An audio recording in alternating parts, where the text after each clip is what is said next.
But Yeah. All right, Mike Salk joins us right now for a limited time only. So we got to keep it. We got to only ask hard-hitting football questions. Okay, hey Mike, how are you? No, did I press it? Hold on. You are, of course, the only show I would go on in the middle of my show. Yeah, but yes, that's how much I love you. The sales kicking ass or something up there. How are you? What do you have? An 8-minute break? That's awesome. No, we're on tape. Oh, we taped okay. already. All right, first hard-hitting question, just real quick. This is how's Wendell, your French Bulldog? He's good? Okay. 13 and a half years old, my man, and I'm jealous. Every time I see a picture of Gus the Bus, I'm jealous. Yeah, we are French Bulldog buddies, Mike and myself. We were just talking before you came on. Enough of the hullabaloo.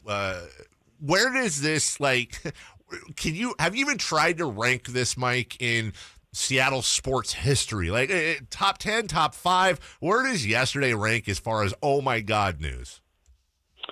Well, I wasn't here back in the day when they traded Junior or when they traded Randy Johnson, which were, I'm sure, kind of similar types of moments, right?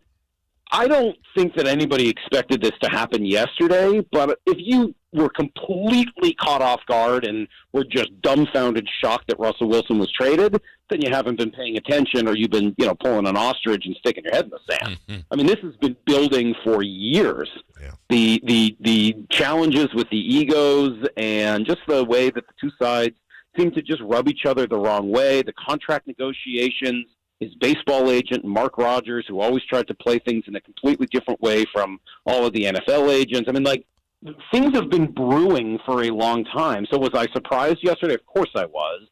But I was immediately kicked into, all right, let's go. This is a huge story. Let's talk about it, because, I don't know, it was surprising but not quite shocking, if that makes sense. So, Mike, what's based on that, hearing there's, it was kind of something that was brewing and coming. What's his legacy for Seahawks fans? What will they think of now, years to come, of Russell Wilson? I think that, at least for me, I'm capable of viewing the past fondly, all the while hoping that he fails moving forward. Right? I was literally just talking about this. I can go back every one of the unbelievable highlights from the time he was drafted straight through till the last game he played as a Seahawk, and being happy that I got a chance to see every one of them. Russell's one of, if not the most entertaining player I've ever watched. I've loved rooting for him, and it's been a true joy, and I feel lucky to have had a chance to watch him closely for a decade. And I hope he has a negative quarterback rating next year in Denver. Why is Pete Carroll sticking around? This seems like a full rebuild. Why do you think he's signing up for this? Well, it's a really good question. At 70-something years old, right? Is Pete up for this? One, Pete's the youngest person I've ever met for his age. It's just shocking being around him. And it's actually kind of annoying when you're like, dude, you're that old, and clothes look better on you than me. It's just pretty obnoxious.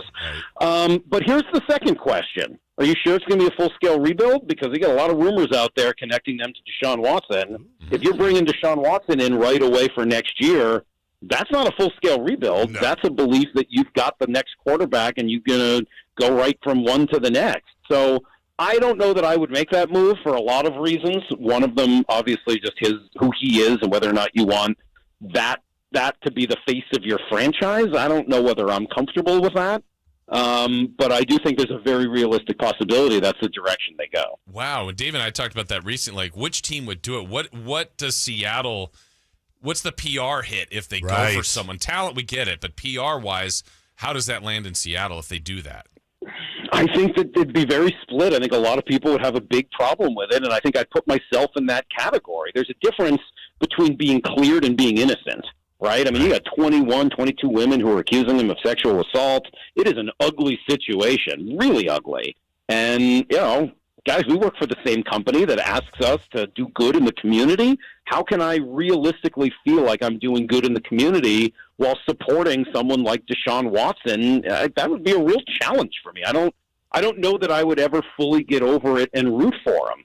That being said, the job of a sports team is to win Super Bowls or to win championships. Does Deshaun Watson give you the best chance to do that? Well, they've got to have to make that call and then try to figure out whether or not it's worth it. But look, fans are fans. They have excused any and every crappy behavior for years. Pittsburgh fans seem to have no problems cheering for Ben Roethlisberger, and quite frankly, it seemed like the whole world was ready to, slobber all over him as he retired this year. I think he's a terrible human being, and I couldn't imagine rooting for the guy.